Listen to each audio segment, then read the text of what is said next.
Hello, my name is Fleetus Poston, and I'd like to expand upon a topic I just posted about just a little bit ago. Zero trust and the paradox of human-centric security. The digital world has evolved to a zero trust model, where you and I cannot assume, my apologies, anything is secure or trustworthy by default.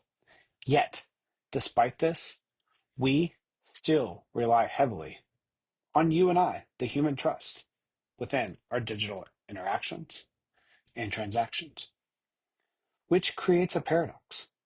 The systems we have built are designed to be distrustful, but we still place a lot of faith in the people on the other end of the keyboards. During this presentation, I'd like to explore the tension between technology, which drives zero trust, and our human need for interpersonal trust, helping us understand the paradox, which is key to navigating the complexities of the digital security while building digital trustworthiness within our systems. So, if you're like me, you've heard the term zero trust thrown around at conferences, summits, and maybe by your board of or C levels. So, let's talk about what zero trust is and is not. Zero trust is a security model that assumes all users, devices, and applications are untrusted by default. The goal is to never trust anything and always verify everything, ensuring tight security controls at every access point. Identity-based controls are a core part of zero trust, requiring strong authentication for all users and devices. Endpoint hardening is critical, ensuring devices are protected against threats and vulnerabilities. Additionally, microsegmentation divides the network into secure zones, limiting the spread of threats while containing any breaches. So, a reminder, zero trust means we never trust, but always verify. We're going to rely on our identities, so your username. Where is it allowed to go? What's it allowed to do? Enforcing least privilege. We have to harden the endpoints we use, if that's your Windows, your Mac, your Android, or your iPhone. And we have to segment our environments to protect lateral movement and the spread of any threats that could get within our environment. So this slide is something that I care passionate about. For anyone who's heard me speak recently, or watched any of my channel videos, or just talked to me for any length of time, knows that I care tremendously about the human layer. And it's still important and today. The human layer is a major vulnerability within inside of cybersecurity in many organizations, as people often trust emails, their colleagues, and interfaces without proper verification.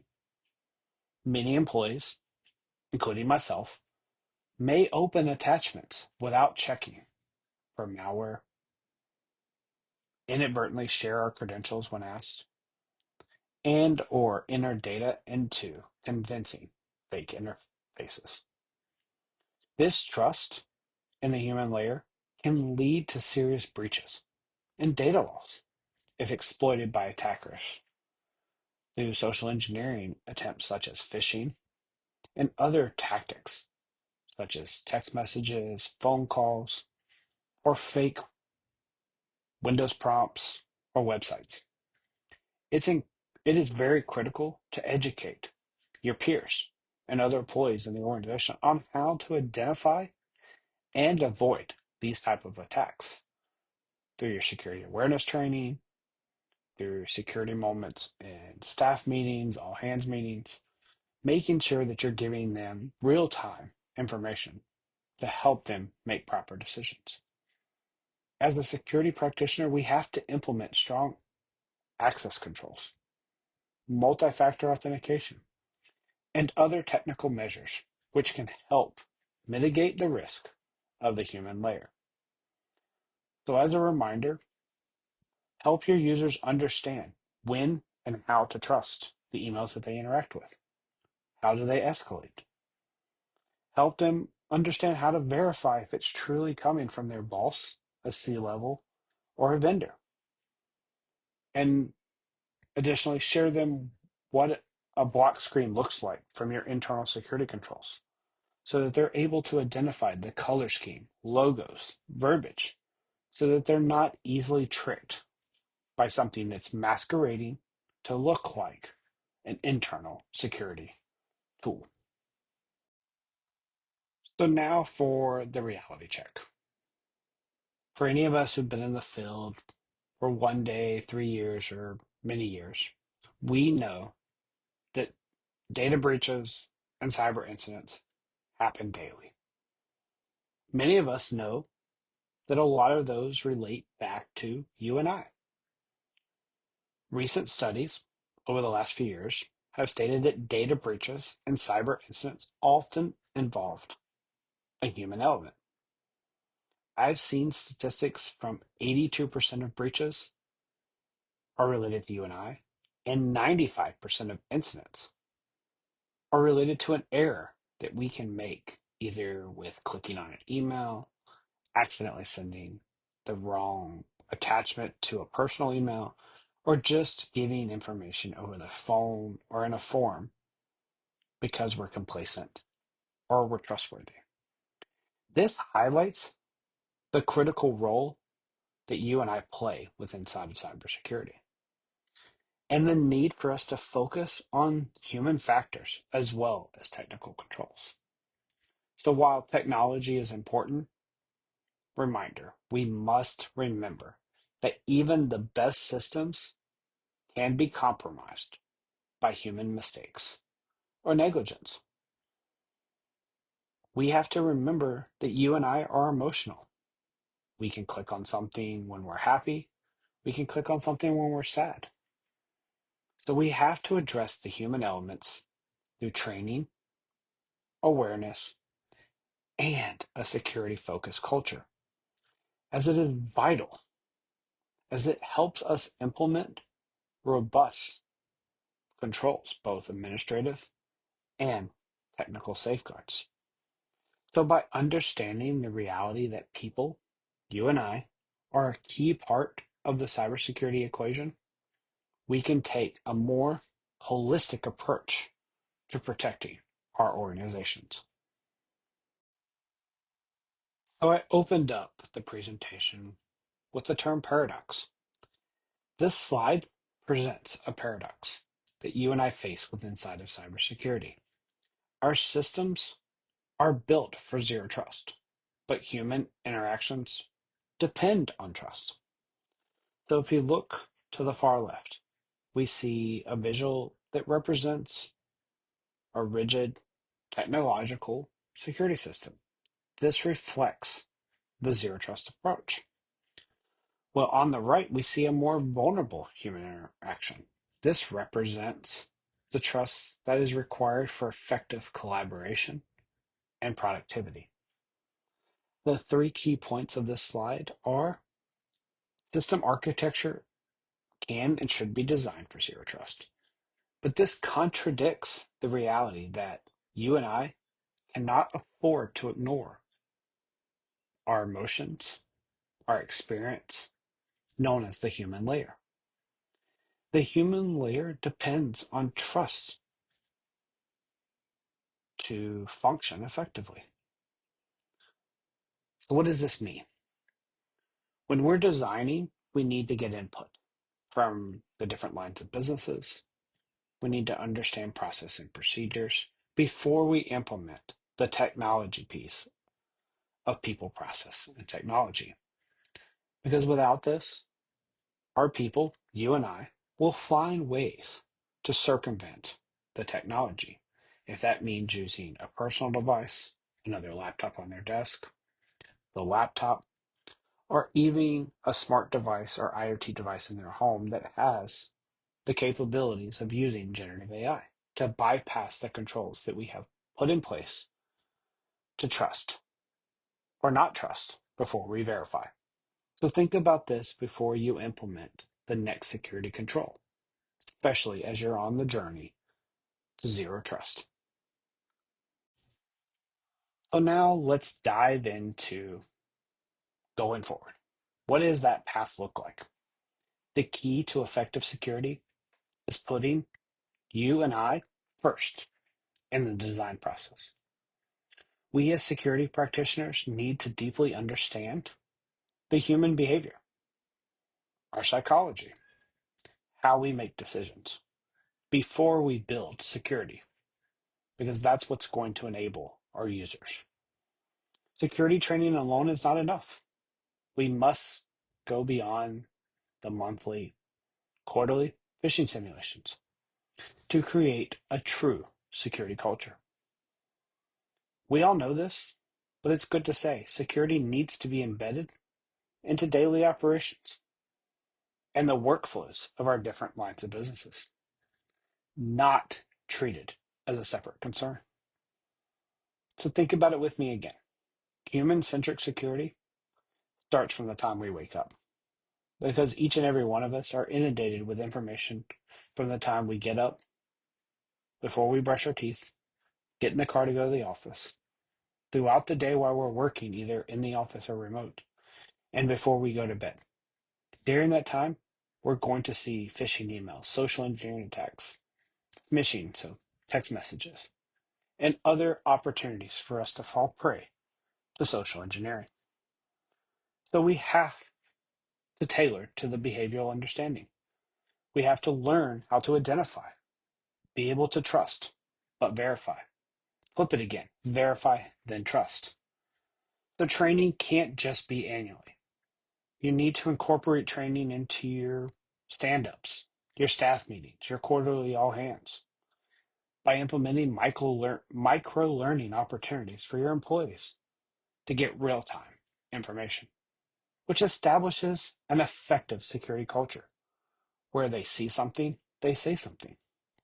We don't want a culture where you and I are scared to report. I clicked on that. I fell for that. But a culture where you responding is encouraged because you're enabling your security team to properly respond quickly and timely to protect your organization. Additionally, the same behavior we apply at home is what enables us as individuals to be effective security minded individuals in our office space, because you and I have been taught either by our parents, formal training, or the school of hard knocks on how to respond to things. We know not to touch a hot stove because it will burn you. We know not to open the door for strangers because we've been taught by our parents or because we've had someone rob us. The same goes with corporate security. You have to enable the intellect of your employees to build an effective security, community, and culture. So next, let's discuss the big questions. The big questions you and I will be exploring today are about how to build smart, human-friendly security systems that will strike the right balance. First, smart trust. How can we empower appropriate verification without making the process overly burdensome or intrusive? Next, human-centric security. I've mentioned this a few times. How can we design security measures that support the natural human behaviors rather than punishing it? And finally, the overarching goal is balance.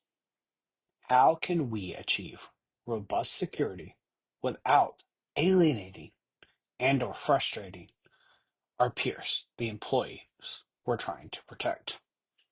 These are key challenges you and I need to grapple with as we work to create the next generation of security solutions.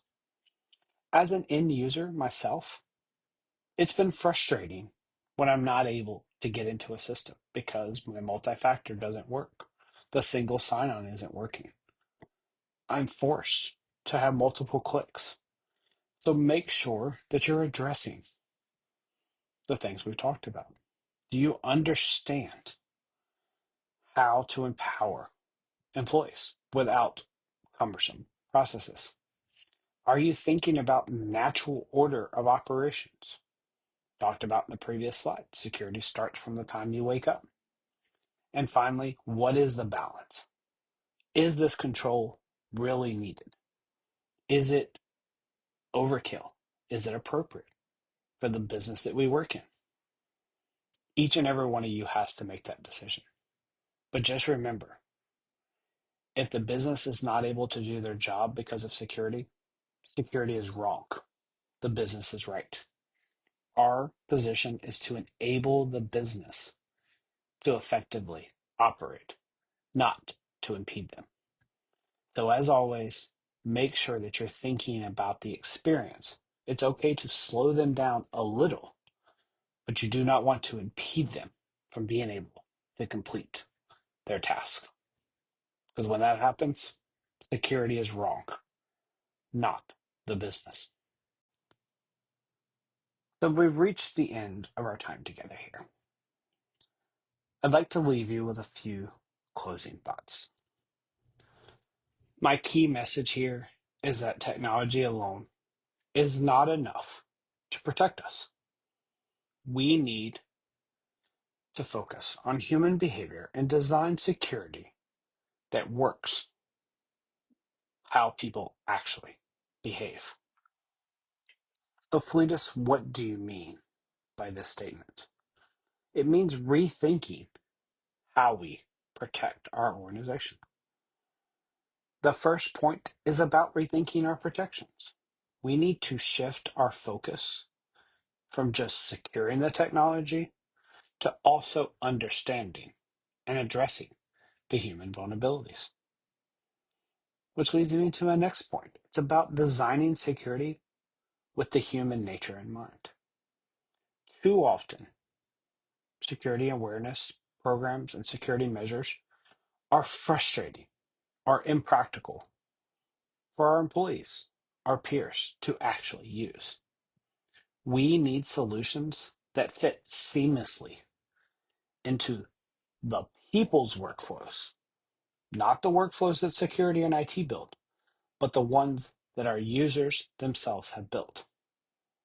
You're looking at me funny now, but think about that for a second. We need solutions that fit seamlessly into how our employees actually work. Which leads me into my last point. Ultimately, our goal should be to protect people behind the data, not just the data itself. Cybersecurity has to be about safeguarding human beings, not just the information. The overall theme of this presentation is that effective cybersecurity requires a human-centric approach, not just technological ones. We, you and I, have to consider the people using the systems, not just the systems themselves.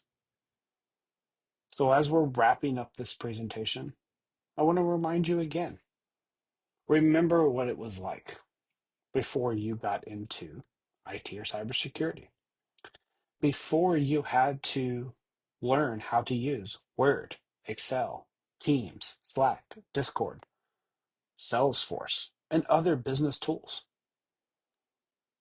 It's humbling when you put yourself back in the shoes of your employees. Because without that, we struggle to remember what it's like to be a novice. We have a curse of knowledge. We forget what it's like not to know something. So as you and I continue to apply security to our roles, we have to remember that our vernacular and lexicon may be confusing. So we need to simplify it and enable our employees to be successful from the time they wake up until the time to go to bed, not just when they're actually working for your organization. Because ultimately, our goal is to make security a part of their lifestyle, not just what they do at the office. So, with that, I thank you for your time. Please like and subscribe, and I look forward to share more information with you in the future. But until then, reminder to you, make sure that you take time to understand how your business operates, how they make their money, and ultimately how you can enable them to be effective processing data, inputting data, retrieving data. At the end of the day, we're all about risk management. So make sure that you take the mindset of zero trust and apply it in a manner that allows your employees to work efficiently and effectively so that you're enabling them to be successful. Please like and subscribe, and I look forward to interacting with you again in the future. But until then, make sure that you stay safe and stay secure. Have a great day.